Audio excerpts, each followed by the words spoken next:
Good morning and a warm welcome to the Latvia Business Forum here at Bloomberg's headquarters in London. Thank you all very much for coming. My name is Džons Frēers. I'm Managing Editor for Economics and Government Coverage here at Bloomberg News.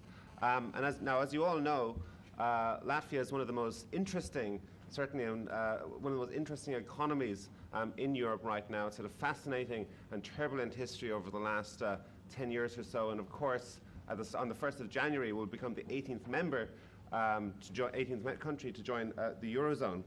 And so with that, we're delighted to introduce today a fantastic range of speakers who can speak to us about Latvia's challenges, what Latvia can offer the Eurozone, and what the future is for also the Baltic economies. So without further ado, I'd like to introduce Ambassador Teikmaņa, who's kindly agreed to come in and give us some opening words. Ambassador, please take the podium.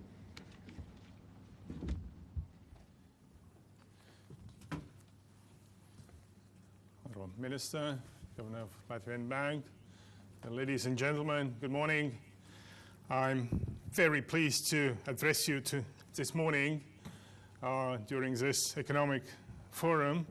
And first, I'd like to thank very warmly Bloomberg for a most excellent cooperation and organization of our economic forum. For the last few years, Latvian economic story has been discussed a lot among many economists. Today, I wanted to use a term of economic crisis only once, and I have done it already. Let's look ahead. During the last 3 years, Latvia has been the strongest economic performer among EU countries with the fastest growing economy. And while we have quite a few reasons to stand tall and to celebrate our economic achievements, it's about to go. Now it's time to speak what next? What should we do in the future? Latvia is joining Eurozone next year. Latvia has started negotiations to become member of OECD. So what are the tasks for Latvia and for Latvians? And what are the best qualities? Maybe it's our ability to adapt quickly to the changes, dynamic changes of global economy. Maybe it's our flexibility of our business to follow global trends. Maybe these are the skills that are very useful and can be helpful to implement reforms in Europe. I think these are the qualities of many Latvians and Latvia as a state. This forum will provide a good opportunity to look at economic and financial stability in the Baltic region, to look at our economic growth. Growth has returned. Many maybe can put a question, why should we now join to Europe if growth is back? I think there are quite a number of arguments we may discuss today, and I think we have excellent speakers that could enlighten us in these issues. What are the real opportunities in Latvia for the investors? What could be our benefits for businesses of Latvia's accession to Eurozone? What are the case studies with Latvian entrepreneurs and foreign investors who are also the shapers of Latvian growth story? These are only some of issues we can discuss today. But Latvia is more than business opportunities. With all the long history of Hanseatic traditions, Riga is still a pearl among northern European cities. Riga will be next year the European capital of culture. Latvia will assume European Union presidency in the year 2015. I think there are quite many good reasons to visit Riga, not only some of here presented a few minutes ago by James, a businessman from London, that was keen to go to Riga. I think many of you can share his assumptions and reasoning. So I can wish you a very good discussion today about opportunities, about challenges, about the tasks and benefits. Before I'm finishing, I once more would like to thank Bloomberg Agency. It's really excellent cooperation for this economic forum. Also, I'd like to thank our good partners, Baltic International Bank, our very historic brand, Riga Black Balsam, and Pura Chocolate. I hope you can have an opportunity before leaving this seminar, take some good sweets with you. Thank you very much, and wish you good discussion.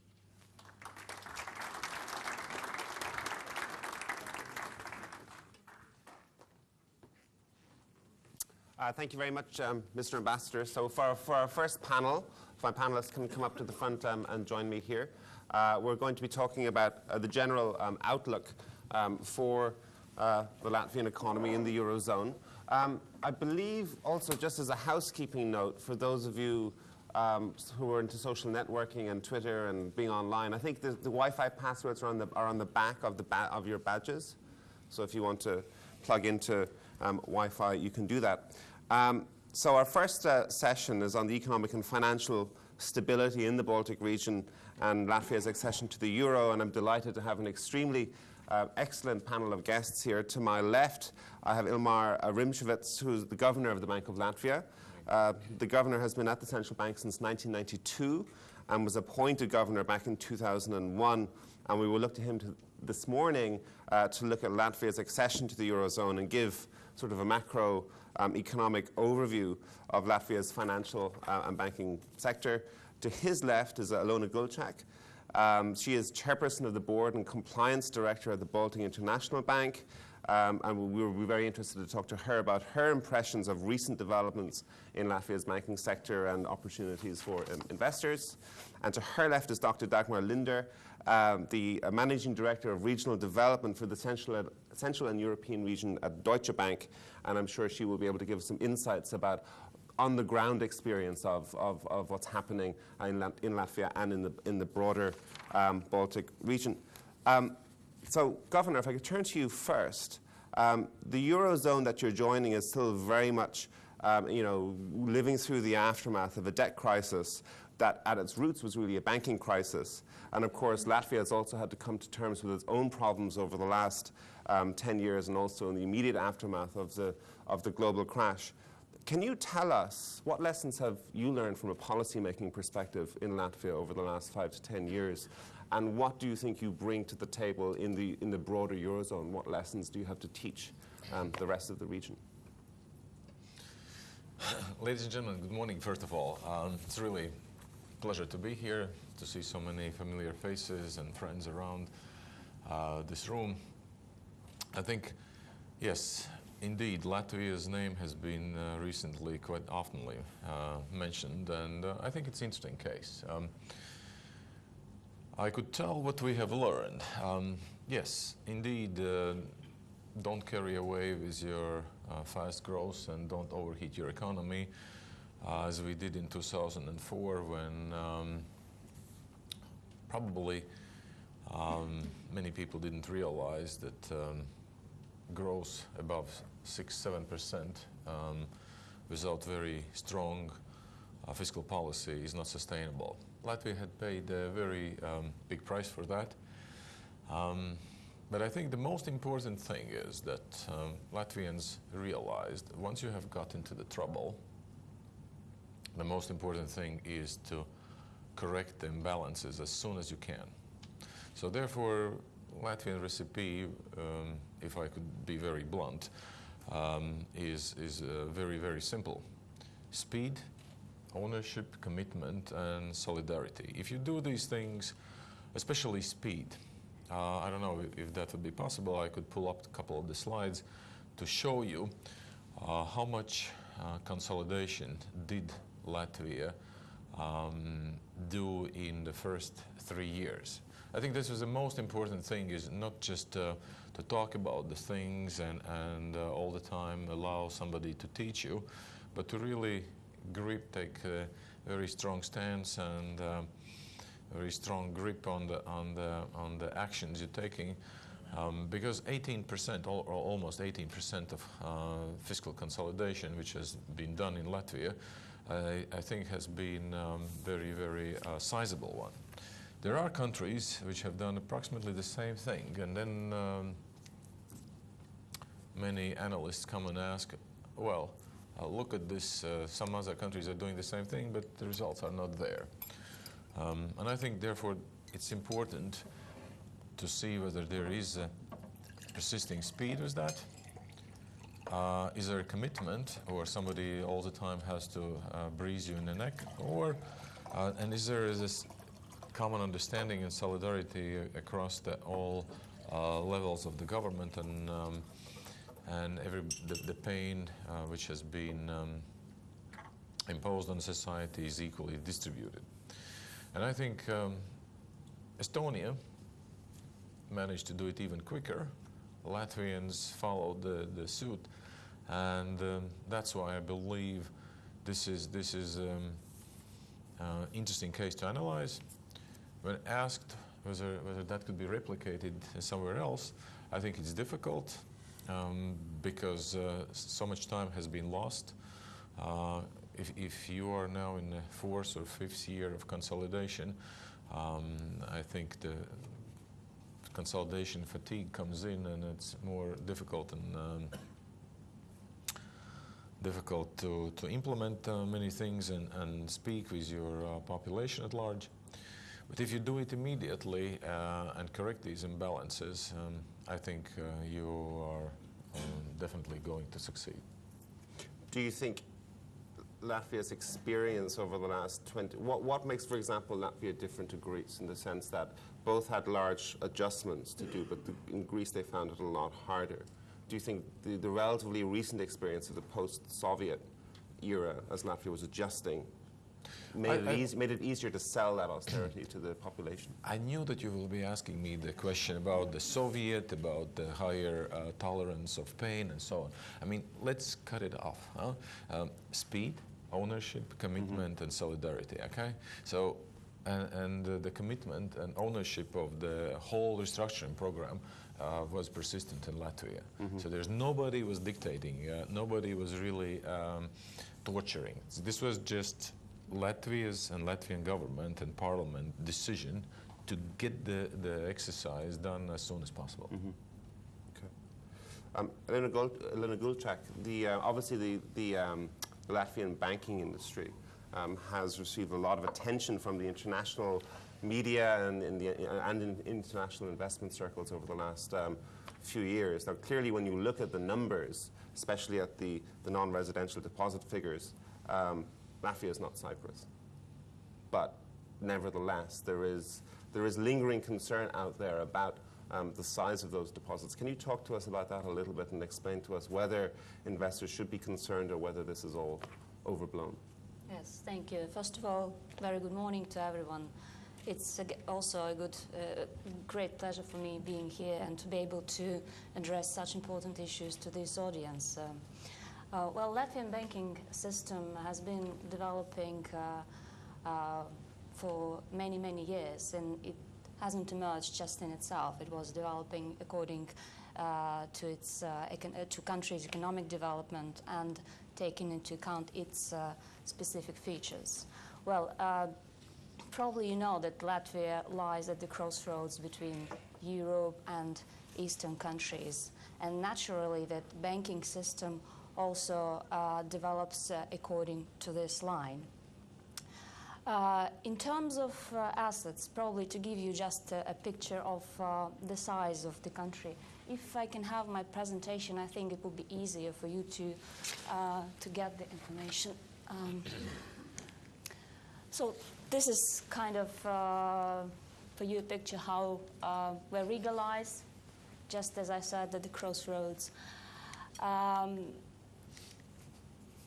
This is the slide regarding the non-resident deposits, but I would start with the assets of the Latvian banks. So the total number of the assets is 28.6 billion euros, with loans constituting 56% of the total assets. And obviously, you know that there are a different kind of banks. There are totally 29 banks in the country, with 16 banks being focused on providing services to the local clients, and 13 banks provide export of financial services, meaning they provide servicing to international clients. And obviously, these two types of banks have different asset structures. Local banks are more doing lending, so their loan portfolio constitutes around 70% of their total assets. Foreign customer-focused banks are more funded by non-resident deposits, but they are placed not so much in loans, which constitute around 30 to 40%. And they held a lot with international financial institutions, which the average number is around 30%. With regards to non-resident deposits, answering to your question, you also can see the traditional historic split between the resident deposits and non-resident deposits. And you see that this split is around 50 to 50. Now the precise figures would be 49% for the non-resident deposits and 51% for the resident deposits. And I also would like to emphasize that for the moment, the number of non-resident deposits is not the highest figure ever recorded. So it's within normal development. Can you tell us that 50-50 split, how does that compare on a European average? Or even a global average? I would like probably to put that slide on. You can see that Latvia is, with this non-resident deposits, Latvia is far behind such countries as Luxembourg, Malta, Cyprus, mentioned, and even UK. So, and we are in the range of countries like the Netherlands, Ireland, Belgium. So comparing, you can see that this is not, I would say, the problem as it is discussed nowadays. And also probably talking about the trends that we see. As I said, naturally, Latvia lies on the crossroads between the European countries, between the eastern neighbors, and a lot of transaction business is developing in Latvia. I mean, servicing international clients who are engaged in trade, in provision of international services. Latvia is popular in this regard. But what we also see that clients are always seeking for a stable place to be able to save their earned capitals. And we see that clients are seeking such countries as Switzerland, Luxembourg, probably Cyprus, also UK, Austria. But Latvia on a smaller scale can be added to this list of countries. But probably a lot should be done and a lot of efforts should be put in order to make Latvia more attractive for the clients to save funds here.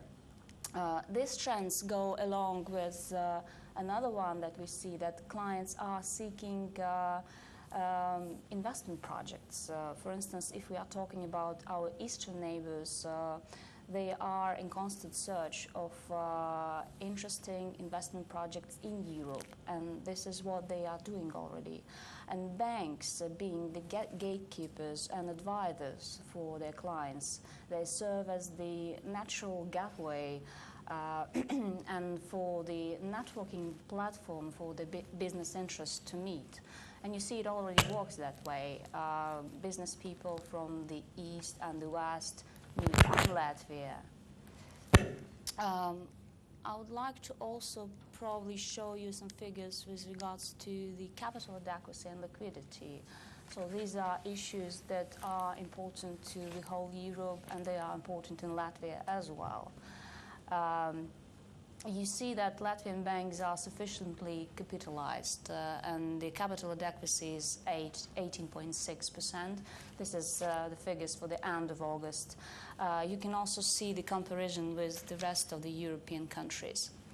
As to the liquidity, so high level of liquidity is maintained among Latvian banks.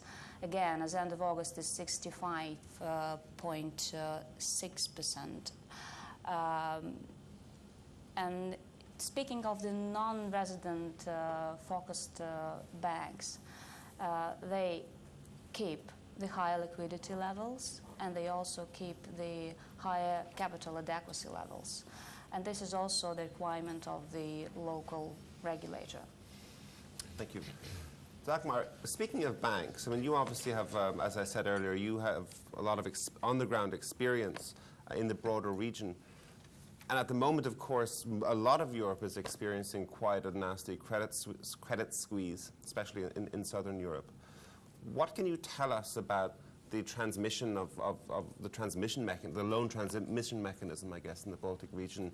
How are the banks lending? Is there a difference between what big companies can borrow and what smaller companies in the Baltic region can borrow?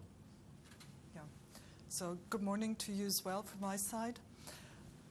I'd like to split your question into kind of two parts. One being the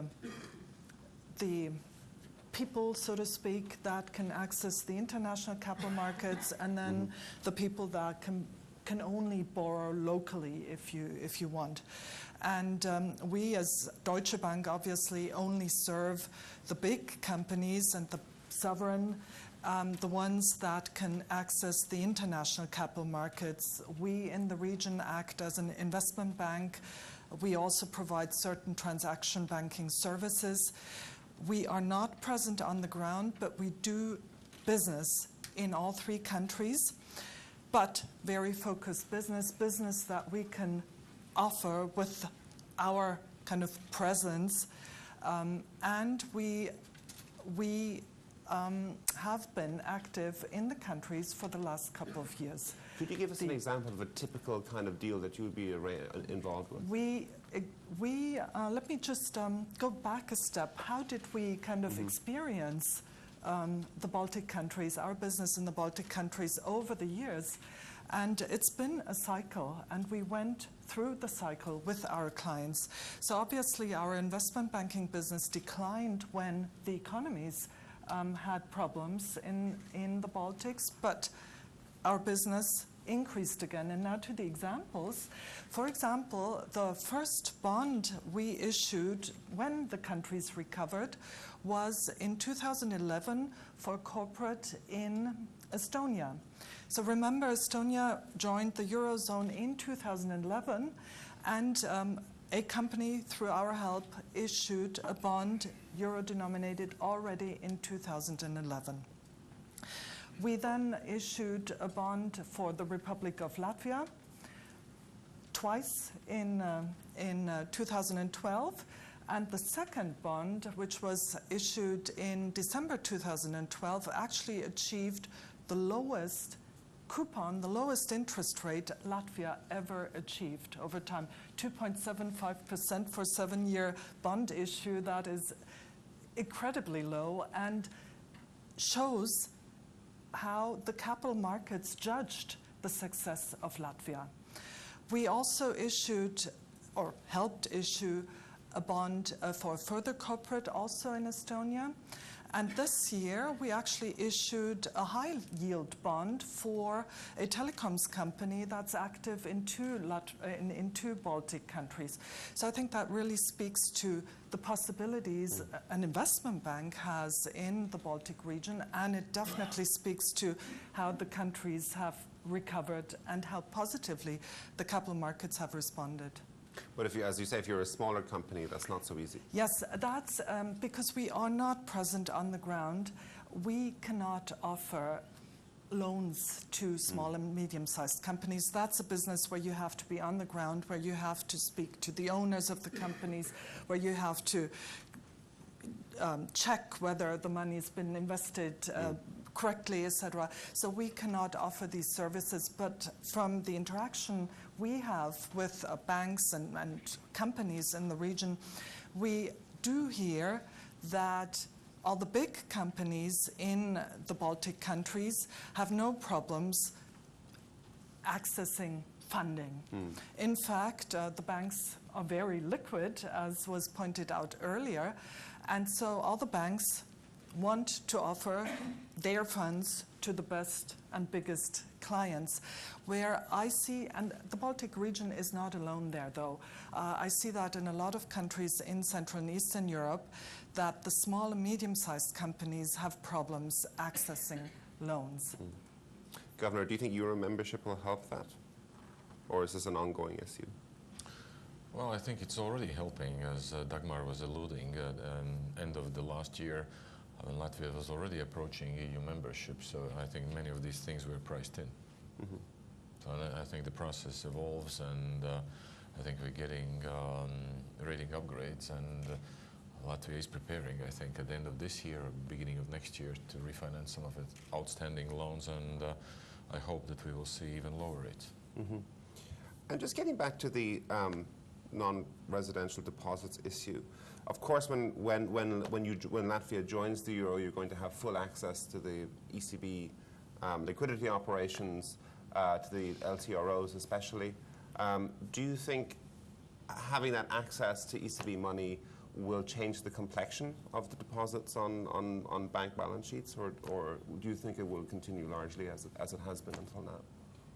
Well, I think it's really hard to evaluate for the moment because I think it's a mixture of factors that influence this non-resident deposits to be placed in Latvia. So, as I said, there are businesses that are being served, so naturally there are balances on the accounts.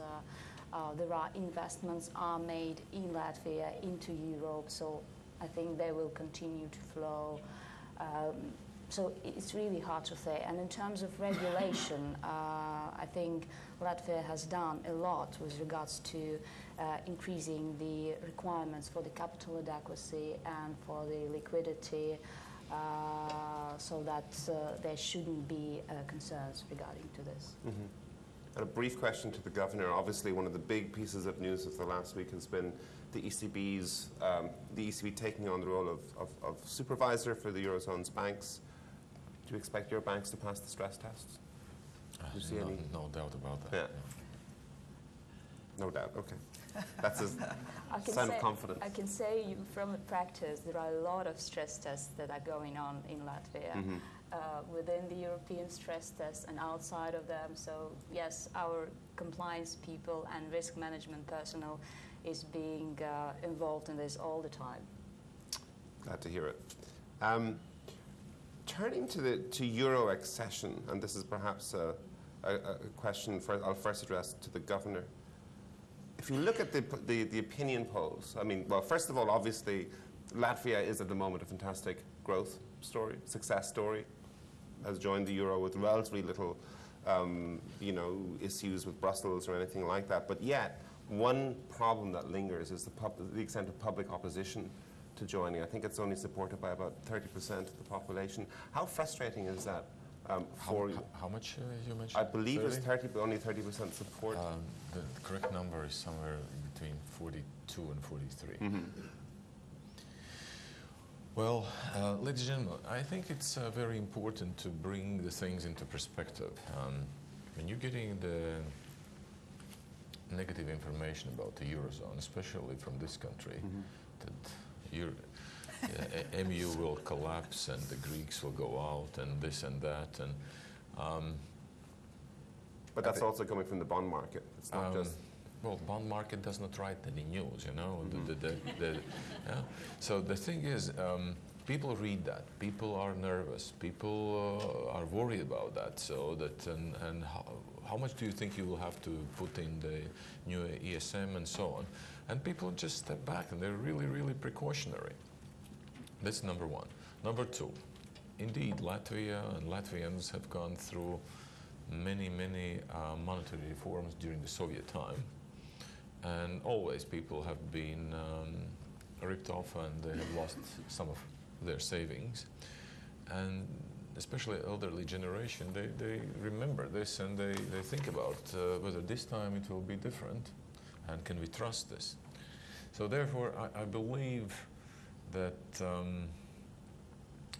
we will see very similar developments as we saw in our neighboring country, Estonia, when at the time of introduction of the euro, support was on the level of around 50%. Today it's 65, 67. So in other words, we have to see what happens on the 1st of January, that everything takes place smoothly at the same exchange rate. Nobody is losing anything. Euro is not collapsing. Latvia is not contributing more as it has been already announced. So, and then this trust will gradually, but definitely will increase. Mm-hmm. And do you, I mean, on the business perspective, on the business side of things, I mean, do you, what would be your questions for policymakers about euro accession?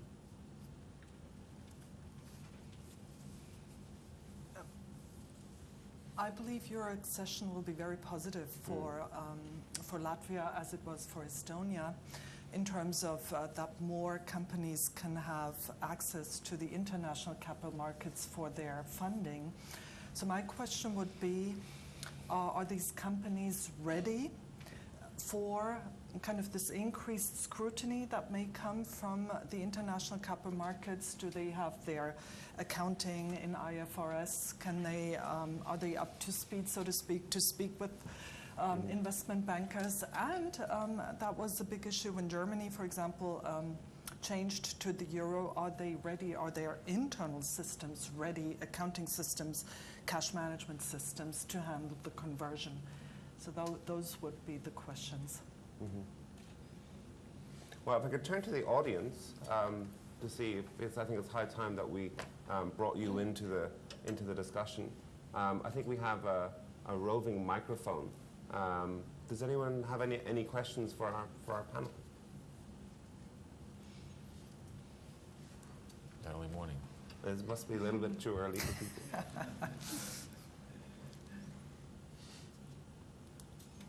Nothing so far. Okay. If I could actually return to the, to the issue of the comparison with Cyprus. Obviously, capital controls in Cyprus are going to be lifted at the start of next year. We don't know exactly when. Do you expect any an increase of flows towards the Latvian banking system once those capital controls are lifted? Well, regarding the comparison with Cyprus, I was thinking about again, it's yesterday, because the topic was deeply discussed, I think, this summer. You can really compare almost every country who is dealing with non-resident deposits to Cyprus. But I think the picture is completely different. The whole banking system in Latvia and in Cyprus, I mean, size-wise, is different. Cyprus is, let's say, it's 7 or 8-fold of their GDP. In Latvia is only 128% of the GDP, and the European average level is 360%. So it's not comparable. If we are talking regarding the risk management that is important nowadays, then the asset structure of the Latvian banks is completely different to the one that is in Cyprus. I would say that an average Latvian banking system is quite conservative. If we see the composition of the securities portfolios, which make around 10%, and they are mainly placed in fixed income instruments. If we're talking about Cyprus, they placed a lot of funds into Greek state bonds and such kind of instruments. So this is not the situation in Latvia. So I don't think that we can compare them like a very comparable systems. In terms of the money flows, you know, it's just, I think, the matter of business. If there are opportunities that people see in Latvia, then the money will flow, meaning the business interest, meaning the investments, meaning the possibility to keep the earned capital in a safe place. And if it's an attractive country with regards to its taxes, then yes, it will flow if there is a business ground. So I think there should be economical sense to place funds in Latvia and to invest in Latvia. Speaking regarding the investments and the tax regime, I'm sure you've all heard regarding the 15% corporate income tax rate in Latvia. And Latvia, tax-wise, is becoming more favorable to investors who use Latvian companies as holding structure. And I think this is the logical step of the economy developing. So the inbound and outbound dividends to the parent companies and to associated companies paid out and received by Latvian holding companies are tax exempt in Latvia. Of course, there are exceptions for the related companies to be registered in different countries and jurisdictions, and Latvian law doesn't allow to levy a zero tax rate for the companies who are registered in low tax countries and territories. And the list of such countries is quite substantial in Latvia who are not allowed to do that, and it has natural offshore countries, and it also has a lot of Britain's overseas territories. But the good news is that a UK registered company is well accepted in Latvian holding structure, and as well as countries from the Netherlands, from Singapore. So such well-respected jurisdictions are well accepted. With regards to the taxes, then the income from selling shares and units of the Latvian companies in Latvia is tax exempt, and also an interest received from the related party also is tax exempt in Latvia, but the related party should be a member of European country, European zone. Mm. And of course there has been, sorry, do you have a point to make? I just wanted to a little bit add to your question about the capital control lifting in Cyprus and all the consequences related to that. I think we all know that this capital control, this is relating to one bank, and I think the capital controls probably will be lifted, I think, a year from now, or I don't know, at least that's the latest information. But this is not something which we are waiting. I think there is already clear statistics from the beginning of the year when the whole operation in Cyprus was done. So, and many people were alleging that money will be flowing to Latvia. Only 5%. Only 5%. Guess where the rest of the 95% went? Yeah? So, therefore, we have to be very clear on that always in order to clear our name. Yeah? Is that a frustration for you as a central bank governor, that for whatever reason Latvia has been sort of put into that corner, has been tarred with that brush? Well, again, Financial Times has written 4 very demeanoring articles at the end of last year and the beginning of this year. So very much portraying Latvia in that manner. So that's why FSA, Latvian government, central bank has, I think, all spring in discussions with the European Commission have cleared that issue, and I think it is now, I think, understandable. Comparing Latvia with other countries I think, has put Latvia into perspective, and but it took us a lot of effort to really to redo what has been damaged in this image. Dagmar, can you talk to us a little bit, I'm getting away from banks for a little bit, can you just talk to us a little bit about what you see as the investment opportunities in the Baltic region going forward from here? You know, you mentioned the business the Deutsche Bank has been doing in corporate bond issuance, or bond issuance in general. How do you see that business evolving going forward? We have a positive view on the economic development in the countries going forward. And as one says, banks kind of take a derivative on the economic development of countries. So as we went through the cycle with our clients, we're going up with them now. So we see further opportunities for us working with corporates in the countries. In some countries, or in the countries, we start to see corporate companies that have become too large, so to speak, for their individual country. Some of them have already expanded to other Baltic countries, but I think there are companies that will expand even further. So this means for us maybe M&A, advisory activity, some financing activity. These companies are definitely companies that can access the international capital markets.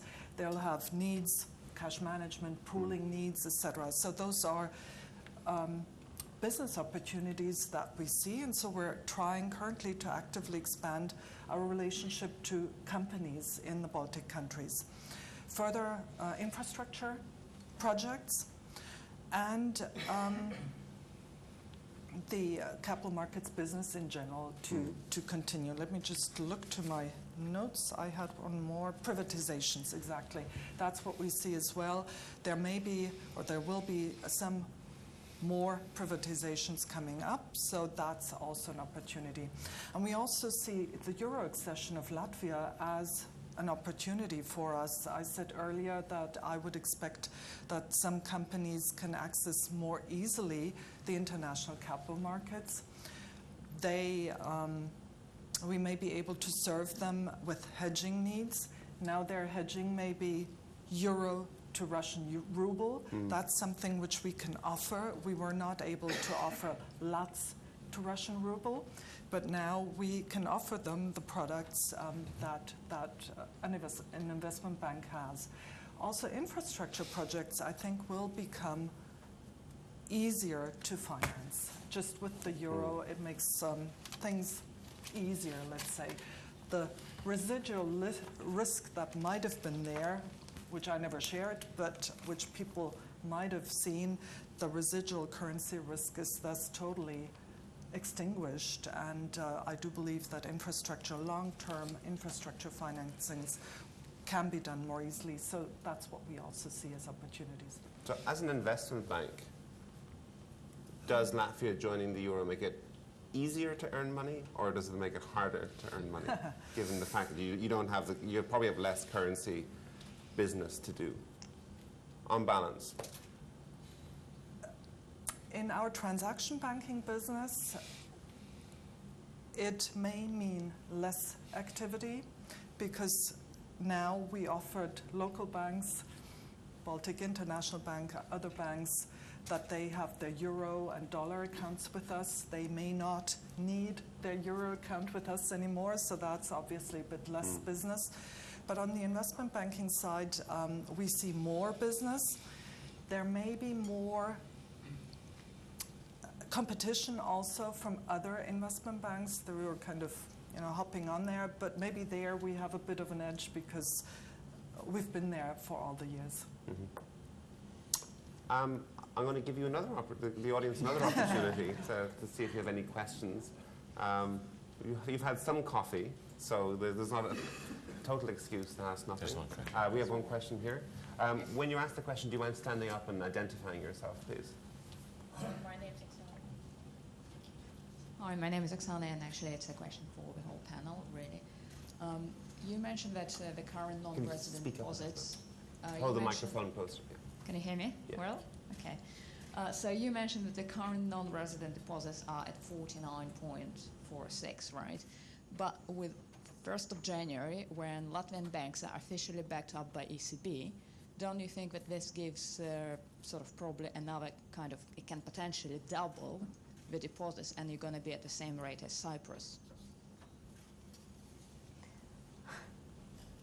Well, I think that question is similar to your question that was posed previously. Could you repeat your question? I mean, this is Double. whether 1st of January will happen what? What I'm saying is, like, at current rate, 49.4, you can't really argue that this is a low enough rate because at the moment Latvia is still not part of the EU, so Latvian banks are not backed up by ECB.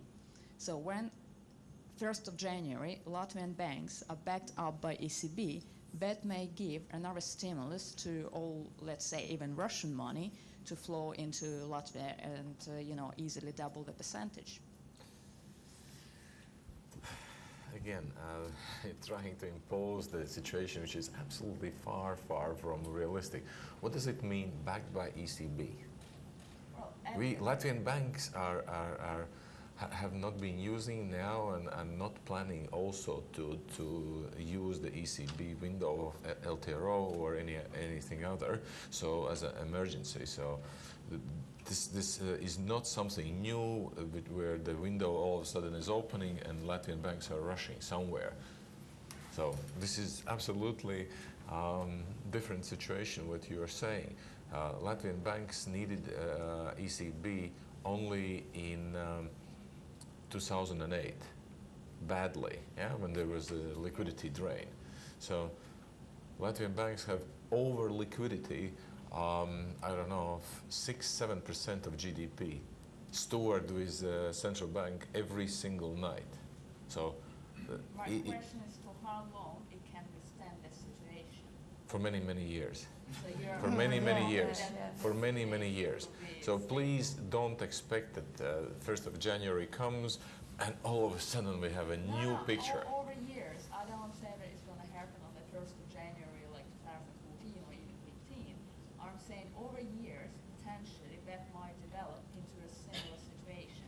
It might very well not, because as you're saying, liquidity is, is quite good at the moment, and the numbers are quite good. But what I'm saying, if this is to happen, non-resident deposits will go to the same over 100%. But And it's very easy, for example, for Russian money to enter at the moment because, as again you said, the structures are quite good, very well used. The taxation is, very interesting. I'm sorry, you shouldn't forget that there is a regulation in Latvia as well, and the requirements for the capital adequacy and the liquidity levels are there, and they are higher than the other countries. So if there are some changes, so banks should maintain the capital adequacy and liquidity levels to these changes again. So I also do not see that there is a risk there. Because also my understanding was at the moment, it's, as you said, the regulations are in place, but let's say they're not as strict as in the UK, for example. They are strict. Yes, they're strict, but Uh, as in They are strict. They're stricter. They are stricter. They are stricter, yeah. So that's probably my understanding is correct. For instance, I represent a bank which actually focuses on non-resident business, and we have stricter requirement for capital adequacy and for liquidity. They vary to many different banks, so it could be from 13 to 16%. I mean, for the capital adequacy, and for the liquidity it's from 50 to 60%, whereas local banks who are focused on local clients, they have the 30% level of liquidity as a requirement, and of course lower capital adequacy requirements. So you see, if the business develops as you are saying, so we need to comply with this requirement, so we need to put up more capital, and we need to comply with the liquidity level. So there is no chance. Dagmar, you wanted to get in, and then the ambassador. Yes, although I'm not an expert on this, but just to make the point, first of all, in the EU we have free flow of capital. So in general, that money flows from whatever EU country to another EU country is what the EU wants. Then from Cyprus, if I may say, I mean, I'm not quite sure how much money can come from there anymore after deposits have been slashed down to 100,000 euros. So, I also heard, and I unfortunately don't have the exact number, but that billions of deposits were kind of repatriated into Russia because of, people were concerned of having their money outside of Russia, but also because there was legislation put in place in Russia that had state employees take back their deposits from the outside. And that money dwarfs, the money that went to Latvia during the course of this year is totally dwarfed by what went back to Russia. How it's going to develop going forward, I cannot say. I believe what's most important in that is not that it might be bad that the money might come into the country, but most important is how the banks invest the money so that you don't have a bubble building up. Ambassador, you wanted to get in? Yes, well, following the previous question, I have a question to panelists. What's your assessment why there is quite a high interest regarding development of Latvian banking system? In the beginning of this year, there was quite a lot of discussion in European media, also in British media, about Cyprus monies that massively will flow to Latvian banks. Then somehow this topic disappeared in the sand, and a few months later, Russian media reported that the biggest bulk of Cyprus money landed in British Virgin Islands, second biggest in the Luxembourg banks, and in Latvia actually didn't receive practically anything. Well, nevertheless, the main topic for media was should or will Cyprus money land just in Latvian banks. Is it examples that Latvian banking business is becoming stronger player among other European banking systems, banking countries, or some other reason? That for me? Also for you. I mean, I would say that one of the reasons why Latvia has had so much attention is that it's not necessarily specific to the banking sector, but I think more broadly, look, it's another small country coming into the Eurozone about whom some people have raised question marks. And I'm not saying, that those question marks are probably not justified. But I think after the experience of Cyprus and, taking a much longer view back into history at Greece, I think there's a natural tendency, certainly in the media, to ask questions like that. As with Cyprus, you could argue that by allowing Cyprus to join the euro was importing a major problem. And a lot of people said that at the time, and it turned out to be true. Same with Greece. So I think people constantly now, whenever a new country joins the euro, that is the first question that people ask: Is this the next Greece? John, I think you're absolutely right. People have a legitimate right to ask the question and wonder and be afraid. But there are people who already know the answers and just spreading out the wrong information. They know how much money went from Cyprus to everywhere else. They were still trying to bash Latvia. But I think you're right. But I think there's a distrust now of the Eurozone policy establishment because of everything, because of how the Greek crisis was handled, because of the fact that Greece was let in the first place. A lot of people say, that's fine, those spreadsheets look good, those graphs look good, but you said this and you said this before and it all went wrong. How do you know? How can you guarantee us it won't go wrong again? I think that's what the euro crisis has done. It's massively lowered the confidence in the euro policy establishment. Okay. But Ambassador, you're very right that the banking system is developing, and actually the asset management business, the brokerage business, the investment advice are being developed, the volumes are surging, and we are becoming more popular because, as I mentioned previously, the money goes for some reason. So there is not just the flow of money. They go for the business, they go for the investments. And if we can provide them with opportunities, then it's only yes. Do you have any other questions?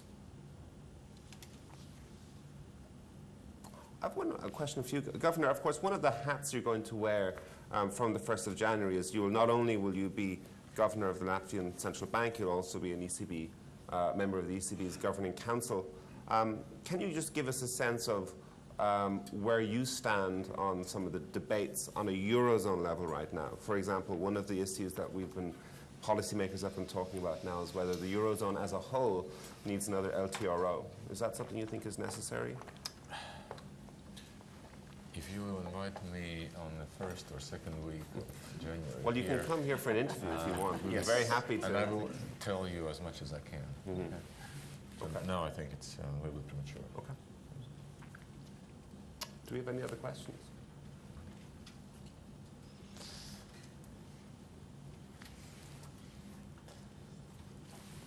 One more here.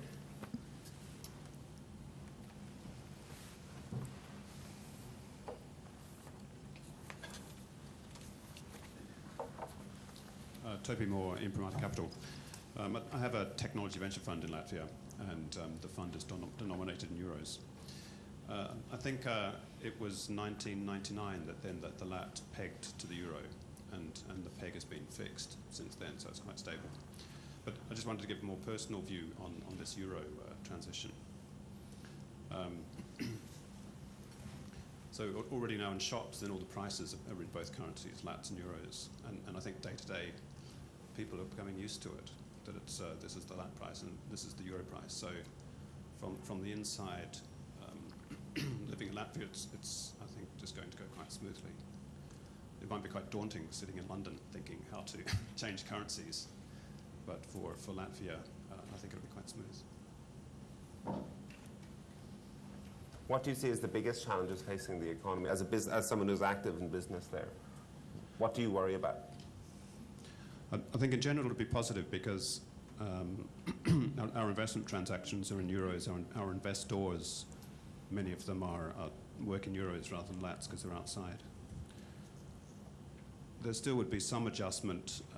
I think as Dagmar was mentioning, that the companies need to develop their internal systems. At the moment they have two systems in euro accounting and lat accounting, so there will be a process now in the next few months of making sure that that all the switches are in place. But the commercial banks are already advising their customers on how to do this and what to do. The accountants are advising their companies on how to do this. So I don't expect any problems with it, but there's a certain effort required to make sure it goes smoothly. But I'm expecting it to go smoothly. Any more questions?